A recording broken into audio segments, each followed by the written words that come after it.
നമസ്കാരം.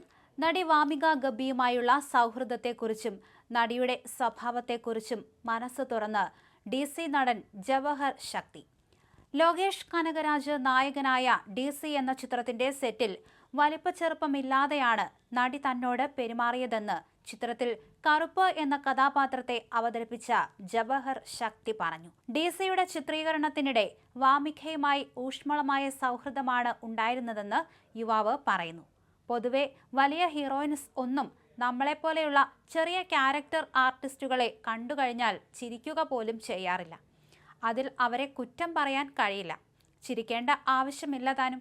5-6 ദിവസം കൂടെയൊന്ന് അഭിനയിച്ച് വഴിയിൽ വെച്ച് കണ്ടാൽ നമ്മളൊന്ന് ചിരിച്ചാൽ പോലും മൈൻഡ് ചെയ്യാതെ കടന്നു പോകുന്നവരാണ് പലരും. എന്നാൽ വാമിക ഇതിൽ നിന്നൊക്കെ വളരെ വ്യത്യസ്തയാണ്. തുടക്കം മുതലേ നമ്മളെ കാണുമ്പോൾ തന്നെ അങ്ങോട്ട് വന്ന് വിശേഷങ്ങളൊക്കെ ചോദിക്കും.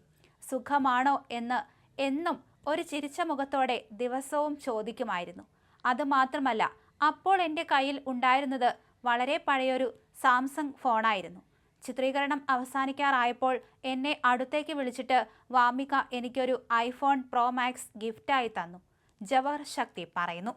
ലൊക്കേഷനിലെ വാമികയുടെ ലാളിത്യവും സഹപ്രവർത്തകരോടുള്ള സ്നേഹവും തമിഴ് സിനിമാ ലോകത്ത് വലിയ ചർച്ചയായിരിക്കുകയാണ്. സൺ പിക്ചേഴ്സിന്റെ ബാനറിൽ കലാനിധി മാരൻ നിർമ്മിച്ച് അരുൺ മാധേശ്വരൻ സംവിധാനം ചെയ്ത ചിത്രമാണ് DC. ലോകേഷ് കനകരാജ് ആദ്യമായി നായകനാകുന്നു എന്ന പ്രത്യേകതയും ചിത്രത്തിനുണ്ടായിരുന്നു. വാമിക ഗബ്ബിയാണ് നായിക. സഞ്ജന കൃഷ്ണമൂർത്തിയും ഒരു പ്രധാന കഥാപാത്രത്തെ അവതരിപ്പിക്കുന്നു. അനിരുദ്ധ് രവിചന്ദറിൻ്റെതാണ് സംഗീതം.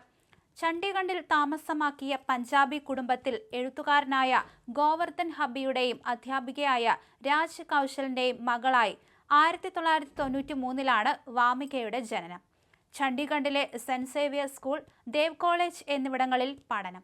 കഥക് നൃത്തത്തിൽ പ്രാവീണ്യം നേടിയ വാമിക 13-ാം വയസ്സിൽ ഹിന്ദി ചിത്രം ജബ് വി മെറ്റിലൂടെ സിനിമാ അഭിനയത്തിലേക്കുള്ള ആദ്യ ചുവടുവെപ്പ് നടത്തി. തുടർന്ന് ലവ് ആജ് കൽ, മൗസം, ബിട്ടോ ബോസ് തുടങ്ങിയ ചിത്രങ്ങളിലും ചെറിയ ചെറിയ വേഷങ്ങളൊക്കെ ചെയ്തു. 2013 16 എന്ന ചിത്രത്തിലാണ് വാമിക ആദ്യമായി നായികയാകുന്നത്.